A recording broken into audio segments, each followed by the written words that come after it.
Hey everyone, I'm Matthew Whitrock, design lead for our newest set, which I'm excited to introduce today. We're calling this set, drumroll please, Remix Rumble. We've got a full playlist today, so I'll open with gameplay and then pass it to the rest of the lineup to chat music, cosmetics, ranked, and more. We'll also jump backstage at a few points to give you a behind-the-scenes look at how different parts of Remix Rumble came together. All right, let's jump right into the bands. And by bands, I mean traits.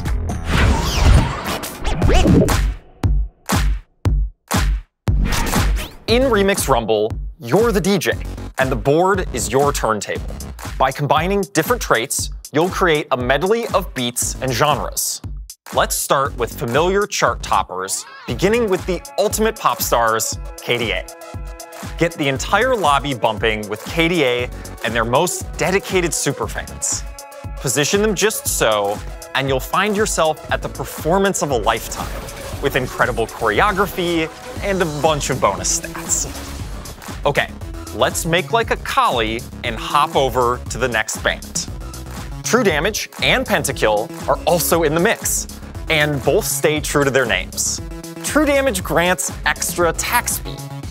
Wait, that can't be right. Ah, this is more like it. True Damage members are all about style, and will gain a unique bling bonus that'll power them up as you itemize them.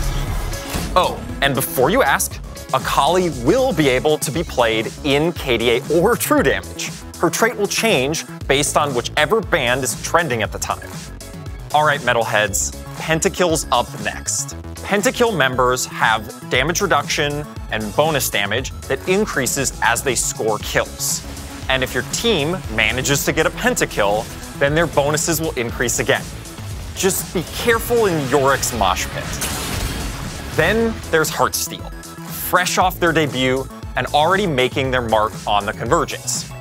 These guys are ready to bring the energy and do whatever it takes for their fans. They may have started out underground, but they're certainly able to take you to the top of the charts and the lobby if you can conquer their risky style. But we can't put on a proper Remix Rumble with only 4 bands. We also have some all-new groups entering the Convergence. With original TFT looks, Lulu and Ziggs make up the jittery, ridiculous, hyperpop duo Glitter Bomb. Speaking of original TFT skins, Remix Rumble has plenty.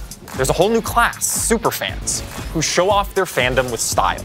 The trait pumps up your headliner, more on that later, by turning one or more of their items into Radiant items.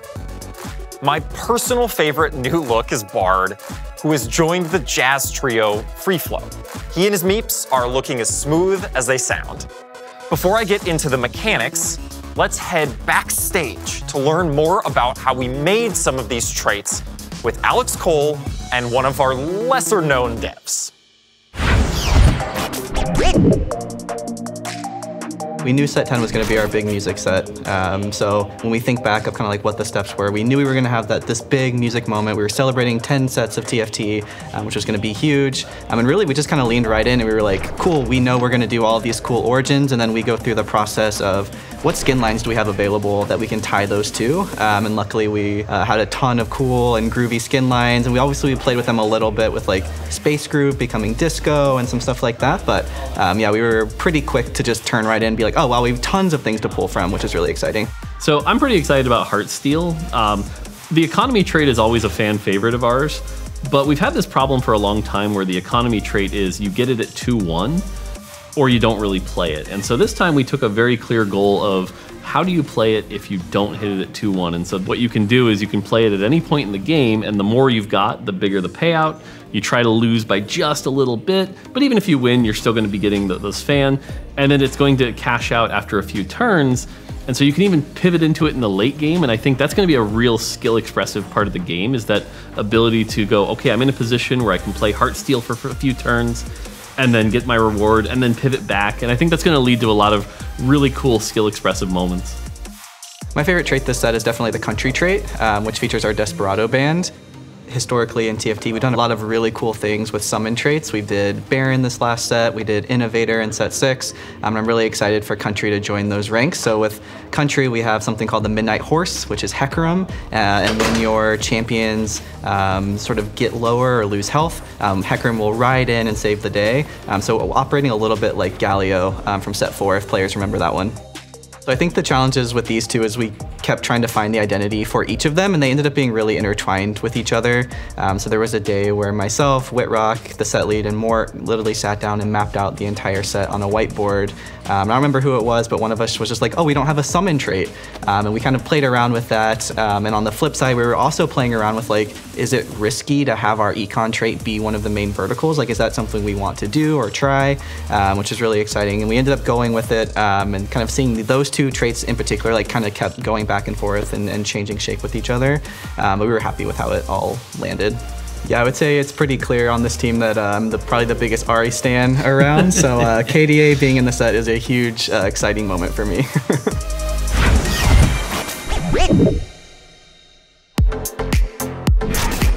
When deciding which mechanics to include in Remix Rumble, we wanted to bring you a greatest hits playlist from past sets, starting with Runeterra Reforged. Portals are making a comeback. They'll have a bit less impact than some of the wilder ones from last set.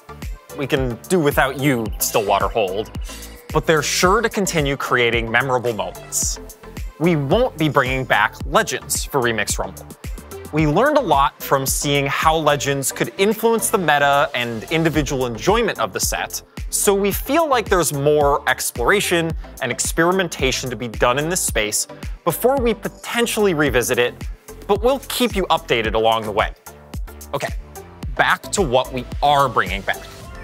One of TFT's most beloved mechanics is returning in an updated way. No, not augments, although we will be introducing new augments for Remix Rumble as well. I'm talking about headliners, our fresh take on the chosen mechanic from Fates. Headliners are the star of your board.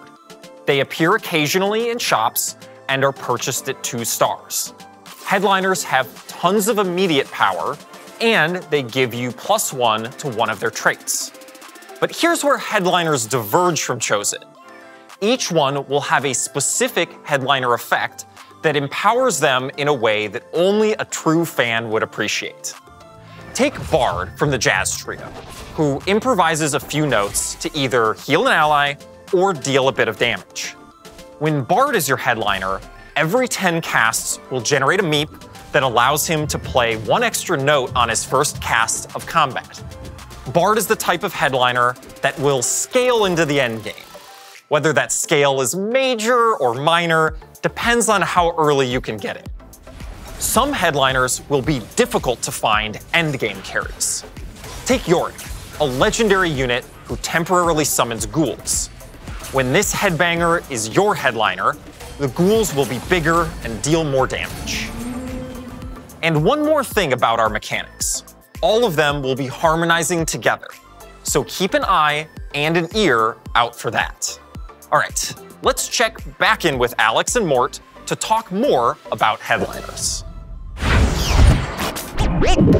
So early on, when we were exploring the different mechanics, we knew we were doing a music theme. And so we kind of had this image where it's like, okay, the band is all on there together, but what is it that makes it special? How can we twist it? And we kept coming back to, it's like, well, who's singing at the moment? Who's the star of the show, if you will?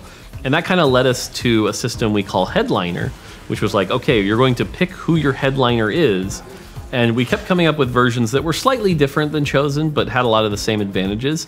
Chosen was one of our first big mechanics that wasn't just like galaxies or a variation. And it was something that allowed every champion to kind of be the centerpiece, right? Like you would tell stories of, oh, this was the game I got Silas chosen, and I did this thing, or this was the game I got Kennen chosen. But what was interesting is as we were kind of researching it, we realized that was before a lot of these other mechanics, right? Augments hadn't been around. And so a lot of the burden of the system has changed. And so as we were looking at this and kind of seeing all the pieces come together, it felt like kind of a greatest hits of TFT, which once we realized that was such a great opportunity to bring it all together. And so that's when we've kind of anchored on Headliner being sort of the upgraded Chosen. You know, we've got Radiant items, augments, portals, and it really does sort of feel like 10 sets worth of TFT knowledge all coming together to make this really awesome set. I think with the Headliner mechanic, players will be most excited about the champ fantasies that it unlocks. So whether you are a player that really loves re-rolling those 1 or 2 costs, or you're a player that likes those 4-cost carry fantasies, Headliner allows you to do any direction you want every game, and unlocks a lot of variation, which is exciting. These are things that we never predict coming in, like what is the built different comp of this set? Like what are the combinations that we during production have no idea are coming, that we see videos of at 2 a.m. From China, and we're like, wow, that's amazing, I can't believe they came up with this idea. Those cool combinations that keep you coming back and have an exciting payoff, I think is always what we're looking for when we're making new sets. It's like, what is the cool next thing to try out?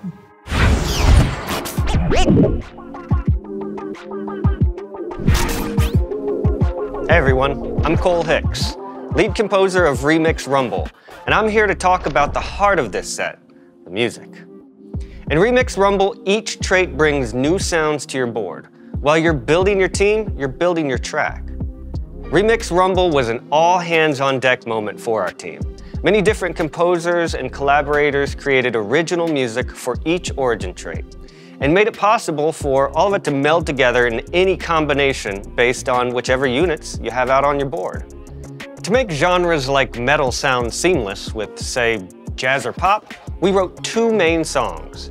Through a mix of layers that contain drums, chords, and melodies, your track will be built alongside your team. And as the game progresses, your track will too. Starting off one way during the preparation phase, and building up to a more complex chorus for the battle. Let me show you an example of how all this will look and sound, starting with our disco band, the Disconauts. Their trait gives you a placeable disco ball that will heal your allies and grant them attack speed. As you get later into the game, you can add in more Disconauts to strengthen the trait.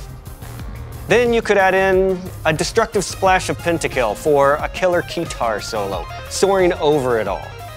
Now let's talk a bit about the tracks we wrote.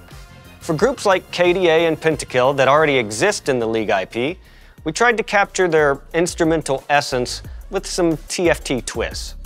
And we brought in new genres like 8-bit and country, but more on those later. We also made sure powerful units like Jin got their moment in the spotlight. For Maestro, Jin's legendary trait, we mixed in a Paganini-esque violin solo to create a modern interpretation of classical music, fit for the virtuoso himself. This sound was the perfect fit for a trait that deals extra damage to tactician health and a champion whose ability builds up in a cadenza of damage. By putting out different units on your board, you'll create a symphony of controlled chaos. Try combining the relentless drums of Pentakill with our harpsichord-heavy emo band, Big Sad. Or maybe as your comp changes, you'll create music that features the bass of true damage alongside the groovy horn section of Disconauts. It's absolutely ridiculous, and that's just TFT. All right, let's head backstage with the team for a quick recording session.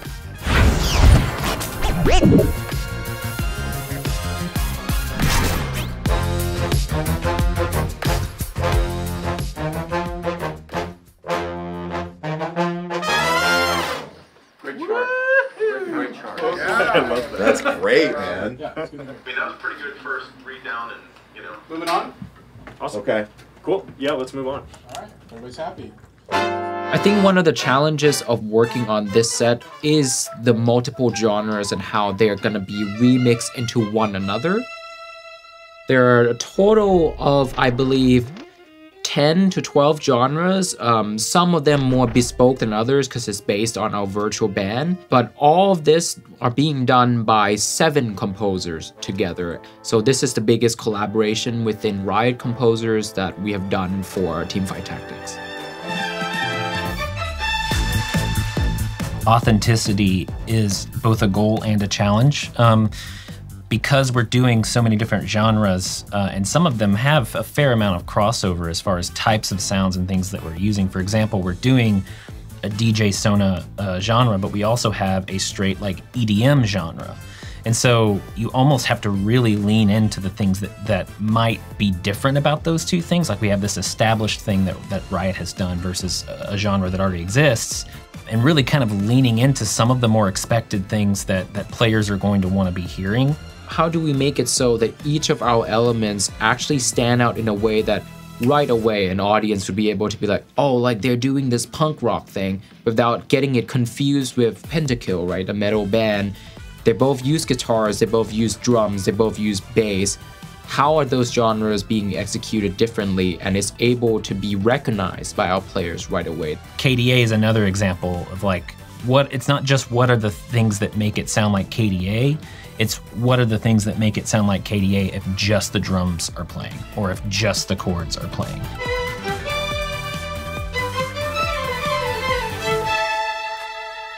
One of the cool things about this set is that it is supposed to be a bit crazy sometimes. So we were able to sort of like lean into it being like, oh, that sounds a bit silly, but it's and some surprising things came out that were really cool. Like, for example, I think we discovered that saxophone solo over Heartsteel is very cool. We have also discovered that a violin solo on top of Jason's EDM track is very cool. Very cool. And we would have never made those choices as composers. Normally, right. It's okay to lean into the silliness sometimes because it is a fun idea and it's supposed to be fun. Right. Whereas other genres obviously will work in a way where you're like, oh, that's like, I would put that on my playlist and listen to it. Yeah. For us, the collaboration is a little chaotic, and I think that's also us embracing that energy of like, we're not entirely sure if this is gonna work, and we're just kind of, you know, like riding with the flow and write what we believe in, and then we come together and let's hear how this is gonna go.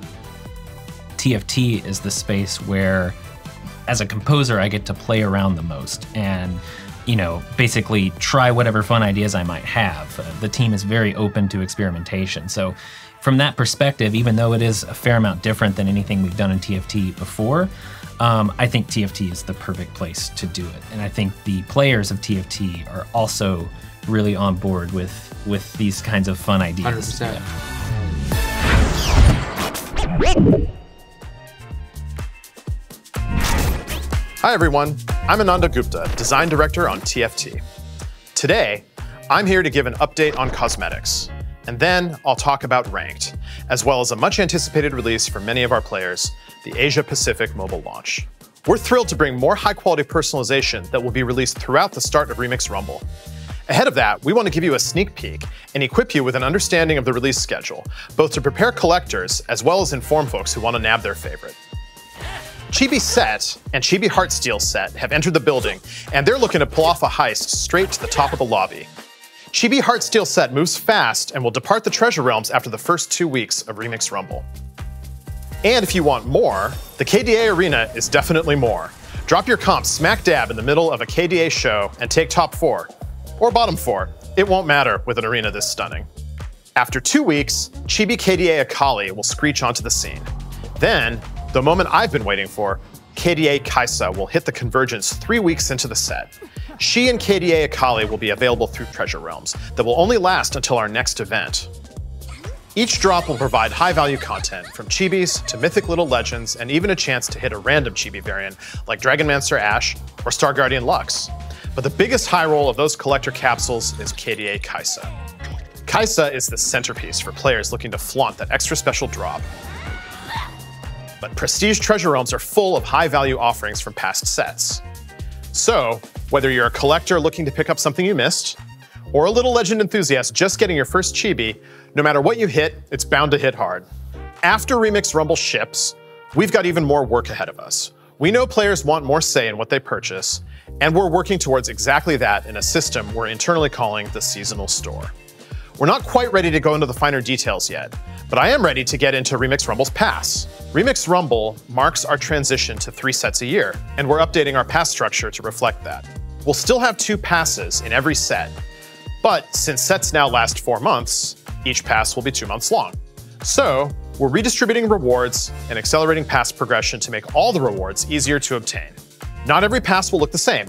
Each Pass Plus will have different high-value rewards. For example, you'll see our new Neon Stage Arena in Remix Rumble's first pass, and in the Rumble's second half, Sugar Cone Poro. And just as our pass is changing to accommodate 3 sets a year, our ranked season is also changing.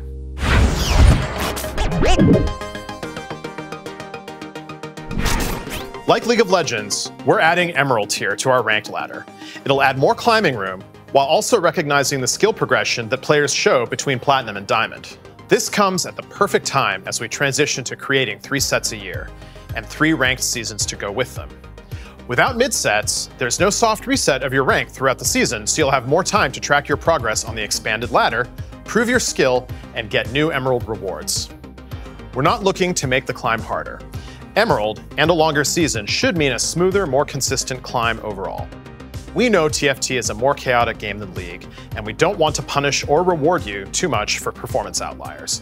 You can play great and still low roll in TFT, and our ranked system should and will reflect that. Okay, before you get too excited and queue up for ranked, let's chat mobile. The launch of Remix Rumble in late November will be the first time TFT is available on mobile in APAC regions, and we're shipping a number of improvements along with this launch that will impact the entire world. But first, I want to thank our APAC players for their patience. We've been working towards bringing mobile to you since we launched it during Galaxies, and we know that you've awaited its arrival ever since. In preparation for this launch, our Tools and Engine team has been hard at work making mobile usability, stability, and performance improvements. And for the tablet players out there, one of these improvements is tablet support. Come Remix Rumble, you can say goodbye to the black bars and wonky scaling when playing on tablet, and hello to a smoother, prettier, tablet-tailored experience. We've seen a ton of anticipation for TFT Mobile in APAC and tablet support across the world, and we can't wait to kick it all off with Remix Rumble. So, APAC players, make sure to pre-register for our launch, as we'll be offering multiple pre-registration milestone rewards, from treasure tokens to a new little legend, Boba T-River Sprite. And if you're not in APAC, don't worry, this little sprite will eventually be available to everyone. Was that the last boba? Yep. Oh, okay. Hey everyone, Sherman back to talk about all things TFT esports.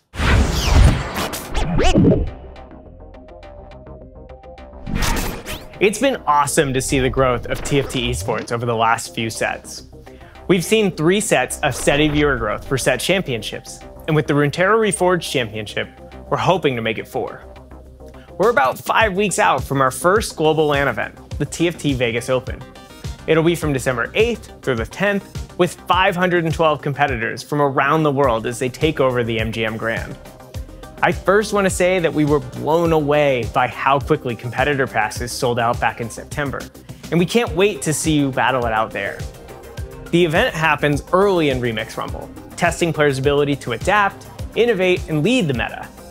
This is a moment where players from anywhere can step into the spotlight and become IRL headliners. The player that comes out on top will walk away with $100,000, a trophy, and most importantly, the TFT Vegas Open title. And even if you don't get first, the 128 players who make it to day 2 will win a piece of the $300,000 prize pool. And all 512 players who participate in the event will get a unique emote based on how far they make it into the tournament. But don't worry, the Vegas Open won't be a replacement for a championship. Now that we've switched over to 3 sets a year, we're adjusting to have a competitive season for each one. So rest assured there will be a Remix Rumble Championship at the end of the set.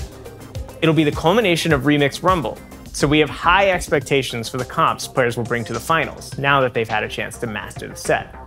For those of you competing in Vegas, PvE goes live the 2nd week of November, so get out there and start crafting your go-to comps. As for everyone else, we're super excited for our first ever LAN event, and we hope to see you all there, either in person or digitally. All right, thanks so much for watching, good luck and have fun out there. Till next time.